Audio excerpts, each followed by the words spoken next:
Hi friends, welcome back to channel Aishu's kitchen. நான் உங்கள் ஐஷு. இன்றைக்கி சூப்பரான லஞ்ச் ரெசிபி தான் பார்க்க போகிறோம். வத்தல் குழம்பு. ஸோ இது என்னோடய ஸ்டைலில் நான் எப்படி வைக்கிறேன்னு உங்களுக்கு நான் செஞ்சு காட்டுறேன். ஸோ சூப்பராக இருந்தது இதோட ரிசல்ட்டு. வாங்க எப்படி செய்கிறதுன்னு வீடியோக்குள்ளே போய் பார்க்கலாம். ஃபஸ்ட்டு ஸ்டவ் ஆன் பண்ணி ஒரு வானொலி வச்சுக்கோங்க. இதெல்லாம் மசாலா ஐட்டம்ஸ் நான் என்னென்ன எவ்வளோ கன்சிஸ்டன்சியில் போட்டிருக்கேன்னு சொல்லிட்டு காட்டியிருக்கேன். இதை நீங்கள் நல்ல ஒரு ஃபைன் பவுடராக நீங்கள் பவுட்ரு பண்ணி எடுத்து வச்சுக்கோங்க. குழம்புக்கு தேவையான அமௌண்ட் நீங்கள் போட்டுட்டு மிச்சம் ஒரு ஏர்டைட் கண்டெய்னரில் போட்டு ஃப்ரிட்ஜில் ஸ்டோர் பண்ணி வச்சு நீங்கள் யூஸ் பண்ணிக்கோங்க. வேறு ஒரு பாத்திரம் ஒன்று கேஸ் ஸ்டவ்வில் வச்சுக்கோங்க. நல்லெண்ணெய் கொஞ்சம் கூடுதலாகவே ஆட் பண்ணிக்கோங்க.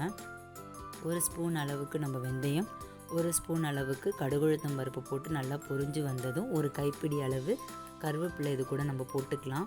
15 சின்ன வெங்காயம் நான் நறுக்கி வச்சுருக்கேன். நல்லா கண்ணாடி பதம் வர அளவுக்கு நல்லா அதை வணக்கிக்கோங்க. ஒரு கைப்பிடி அளவு பூண்டு அதையும் இது கூட போட்டு நம்ம நல்லா வணக்கிக்கலாம். நல்ல வாசமாக இருக்கும். ஒரே ஒரு கனிஞ்ச பழம், தக்காளி பழம் நான் இது கூட ஆட் பண்ணியிருக்கேன். நல்லா வணக்கிக்கோங்க. நல்லா வணங்கிட்டு இருக்கட்டும். இந்த ஸ்டேஜில் நம்ம குழம்புக்கு தேவையான மசாலா பொடி நம்ம ஆட் பண்ணிக்கலாம். 2 டேபிள் ஸ்பூன் நான் மல்லித்தூளும், 1 ஸ்பூன் அளவுக்கு நான் மஞ்சத்தூள் ஆட் பண்ணிக்கிறேன். பச்சை வாடை போகிற அளவுக்கு நம்ம நல்லா வணக்கிக்கலாம். குழம்புக்கு தேவையான காரத்துக்கு எவ்வளோ காரம் தேவையோ அதுக்கு தகுந்த மாதிரி நீங்கள் மிளகாத்தூள் ஆட் பண்ணிக்கோங்க. நல்லா வணக்கி விட்டுக்கோங்க. பச்சை வாடை போகிற அளவுக்கு நல்லா வணக்கி விட்டுறலாம். இந்த ஸ்டேஜில் நான் ஒரு லெமன் சைஸ் புளி ஊற வச்சுருந்தேன். அதையும் கரைச்சி இது கூட நான் சேர்த்துக்கிறேன். தேவையான அளவு தண்ணி எவ்வளவோ அதையும் கூட நம்ம இது கூட ஆட் பண்ணி நல்லா கலந்து விட்டுக்கோங்க.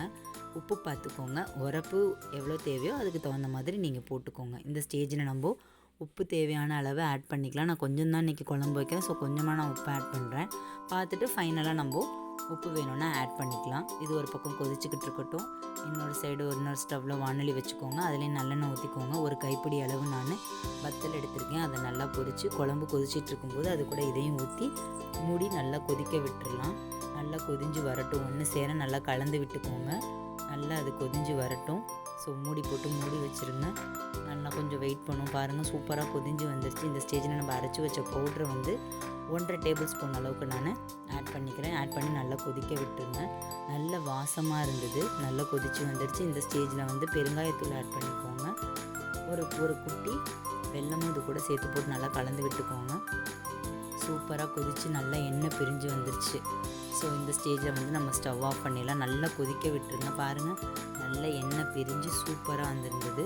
ஸோ நீங்களும் இது மாதிரி வீட்டில் ட்ரை பண்ணி பார்த்துட்டு எப்படி இருந்துச்சுன்னு சொல்லி நம்ம கமெண்ட் செக்ஷனில் கமெண்ட் பண்ணுங்கள். தேங்க்ஸ் ஃபார் வாட்சிங். தேங்க்யூ.